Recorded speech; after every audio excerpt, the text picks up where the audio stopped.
ഇന്നത്തെ നമ്മുടെ പുതിയ വീഡിയോയിലേക്ക് സ്വാഗതം. ഇന്ന് ഞാൻ നിങ്ങളെ കാണിച്ചു തരുന്നത് എൻ്റെ വീടിൻ്റെ മുറ്റത്ത് നിൽക്കുന്ന ബന്ധിച്ചെടികളാണ്. ബന്ധി നട്ടത് ഞാൻ എങ്ങനെയാണെന്ന് ഞാൻ പറയാം. ഞാൻ നട്ട വിധം ഞാൻ പറഞ്ഞുതരാം. അതായത് നമ്മൾ അരി എടുത്ത് വെച്ചിരുന്നത് പാവി കിളിപ്പിച്ച് ഒരു ചെറിയ തൈയായിട്ട് വന്നപ്പോഴേ നമ്മൾ പറിച്ച് നട്ടു. കൂടുതൽ വളരാൻ നിർത്തിയേക്കരുത്. കാരണം എന്ന് വെച്ചാൽ അതിൻ്റെ തണ്ടിന് കനം വെക്കുന്നതിന് മുമ്പ് നമ്മൾ ചെറിയ തൈയായിട്ട് വരുമ്പോഴേ പറിച്ച് നടണം. അത് മണ്ണൊക്കെ വെട്ടി നല്ല തടവെടുക്കണം. നല്ല തടവെടുത്ത് കഴിഞ്ഞാൽ ബന്ധി ചാഞ്ഞു പോകാതിരിക്കാനൊക്കെ നല്ല ഇതായിരിക്കും. നല്ല തടവൊക്കെ എടുത്തിട്ട് നമ്മൾ ചെയ്തതെന്ന് വെച്ചാൽ നട്ടു കൊടുത്ത് കഴിഞ്ഞപ്പം ഒരാഴ്ച കഴിഞ്ഞപ്പോൾ ഞാൻ ചെയ്തതെന്ന് വെച്ചാൽ അതിനകത്ത് കുറച്ച് ചാണകപ്പൊടി ആദ്യം ചേർത്ത് കൊടുത്തു. അത് കഴിഞ്ഞ് പിന്നെ 2 ആഴ്ച കൂടെ കഴിഞ്ഞപ്പോഴാണ് വീണ്ടും ചാണകപ്പൊടിയും യൂറിയയുടെ മിക്സ് ചേറി കൊടുത്തിട്ടുണ്ട്. ദൂരെ കൂട്ടി നമ്മൾ ചേറി കൊടുക്കണം. അപ്പോൾ അതിങ്ങനെ കിളിച്ച് ഒരു അരത്തൈ ആകുമ്പോഴത്തേനും നമ്മൾ അത് മുകളിലോട്ട് വരുന്നതിന് മുമ്പ് അരത്തൈ ആകുമ്പോഴേ നമ്മൾ അതിൻ്റെ മണ്ട നുള്ളി കൊടുക്കണം. ആ മണ്ട നുള്ളി കൊടുത്താലുള്ള ഇതെന്ന് വെച്ചാൽ അതിന് കവിട്ടകളൊക്കെ പൊട്ടി നല്ല ശിഖരങ്ങളുണ്ടെങ്കിൽ അത് മറിയാതെയും അത് നല്ല രീതിക്ക് പൂ പിടിക്കാനും എല്ലാം അത് പ്രയോജനം ചെയ്യും. അതിനെന്ന് വെച്ചാൽ അത് പൊക്കത്തിലങ്ങ് പോയി കഴിഞ്ഞാലുള്ള കുഴപ്പമെന്ന് വെച്ചാൽ അത് ചായാനൊക്കെ സാധ്യതയുണ്ട്. എന്നാൽ തന്നെയും നമ്മൾ ഇത്രയും പൂവൊക്കെ പിടിച്ച് നിൽക്കുന്നുണ്ട്. നിറയെ മുട്ടുകളിങ്ങനെ നിൽക്കുക. ശരിക്കും ഇതിന് പൂ പിടിക്കും ഇതിനകത്തിപ്പം.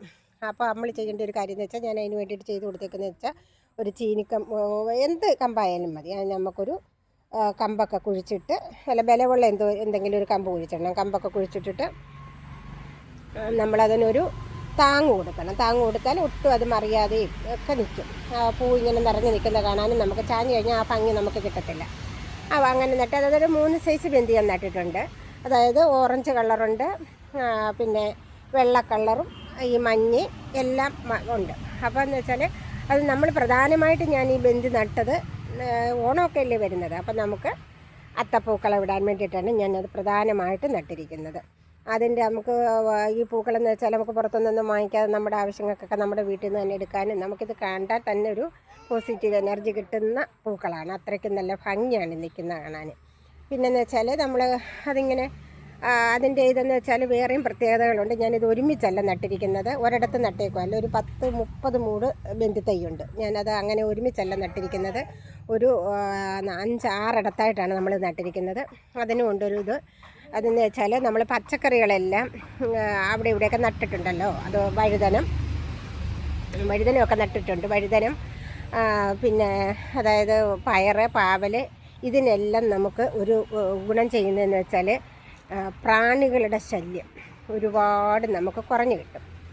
അങ്ങനെ നമ്മൾ നട്ട് വെച്ചാൽ ഇതിൻ്റെ സ്മെല്ല് കൊണ്ട് പ്രാണികളൊക്കെ വന്ന് പറ്റുന്നതൊക്കെ ഒത്തിരി കുറഞ്ഞു കിട്ടും. അതിന് വേണ്ടിയിട്ടാണ് ഞാനിതൊരു 3-4 ഇടത്തായിട്ട് നട്ടിരിക്കുന്നത്. അത് നമുക്ക് ഒരിടത്തായിട്ട് നട്ട് വെച്ചാൽ അതിൻ്റെ എല്ലായിടും അതിൻ്റെ സ്മെല്ലെത്തത്തില്ലല്ലോ. അപ്പോൾ അതിന് വേണ്ടി ഞാൻ അങ്ങനെയാണ് ചെയ്തിരിക്കുന്നത്. അതെന്ന് വെച്ചാൽ നമുക്കിപ്പോൾ ഒരു ഓണമൊക്കെ ആവുന്ന സമയത്തേക്ക് ഇത് ഫുള്ള് പൂവായിരിക്കും. അത് നമുക്ക് കണ്ടിരിക്കാൻ തന്നെ ഒരു സന്തോഷം തോന്നുന്ന രീതി. മറ്റ് പൂക്കളെ പോലെ ഒന്നുമല്ല ഇതിൻ്റെ പൂവിൻ്റെ. ഇതിനൊരു മണവും ഇത് കാണാനൊരു പ്രത്യേക ഭംഗിയും എല്ലാം ഉണ്ട്. ഈ ബന്ധിയൊക്കെ നിറച്ചിങ്ങനെ നിൽക്കുന്നതേ ഉള്ളൂ. മുട്ടായിട്ട് തന്നെ നിൽക്കുന്നതേ ഉള്ളൂ. ഇത് പൂവൊക്കെ ആയി വരുന്നതേ ഉള്ളൂ. ഒക്കെ ഫുള്ളിനിയിപ്പോൾ അങ്ങ് പൂവാകും. അപ്പോഴത്തേന് നമുക്ക് ഓണമൊക്കെ ആകുമ്പോഴത്തേന് ഫുള്ള് അതിനകത്ത് പൂവായിരിക്കും. പിന്നെ ഇതിൻ്റെ നമ്മൾ നടുമ്പോൾ പ്രത്യേകം ശ്രദ്ധിക്കേണ്ട ഒരു കാര്യം എന്ന് വെച്ചാൽ വെയിലടിക്കുന്നിടത്ത് വേണം ഈ ബന്ധി നടാൻ. വെയിലുള്ളിടത്ത് നട്ടെങ്കിൽ മാത്രമേ നമുക്ക് ഇതിൻ്റെ പൂവിന് വലിപ്പം വരാനും പൂവിന് ഭംഗി കളർ കിട്ടാനും എല്ലാം ബന്ധിക്ക് അത്യാവശ്യമാണ്. അത് നമ്മൾ പ്രത്യേകം ശ്രദ്ധിക്കണം. ഈ വീഡിയോ നിങ്ങൾക്ക് ഇഷ്ടപ്പെട്ടിട്ടുണ്ടെങ്കിൽ ലൈക്ക് ചെയ്യാനും സബ്സ്ക്രൈബ് ചെയ്യാനും മറക്കരുത്.